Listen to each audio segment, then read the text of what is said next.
Atlanta attorney Tex McIver will remain in jail as he waits on standing trial for a second time in the case of his wife's death.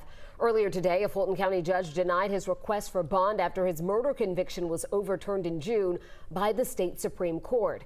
Joe Hinkie was in court today, and Joe, the judge had concerns about McIver actually returning to court if he's released on bond. Well, that's right, Jennifer. Fulton County Judge Robert McBurney says Tex McIver saw the evidence in this case already during his first trial in 2018, where a jury found him guilty of murder. That has been overturned, but now facing a second trial for murder in the same case, he believes McIver has incentive to run if released on bond. Tex McIver walked into a Fulton County courtroom Friday after the state Supreme Court overturned his murder conviction, and he recently finished a 5-year prison sentence for influencing a witness connected to his 2018 trial. The Supreme Court decision noted the weakness of the case. McIver's defense attorneys asked the court to give him a $220,000 bond, order him to wear an ankle monitor, and let him live with his sister near Dallas, Texas. The state holds the position that Mr. McIver is not a good candidate for bond. Prosecutors quickly objected, noting he is now a convicted felon. Mr. McIver is older. He's 80 years old.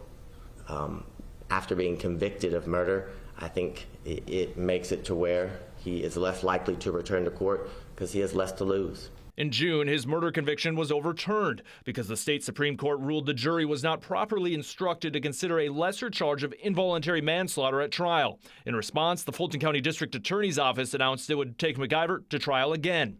4 people spoke on behalf of Diane McIver, an opposing bond for Tex, including Diane's longtime friend and boss. Considering in a part that he has never even given, saying he was sorry for killing Diane. Judge Robert McBurney noted how in 2017, before his first trial, McIver had his bond revoked because a gun and ammo were found in his condo in violation of his bond.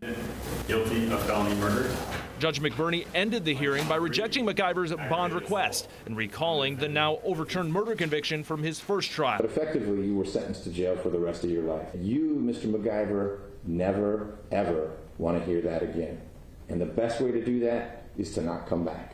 The best way to do that is to have a bond where you are living in Texas and you can disappear.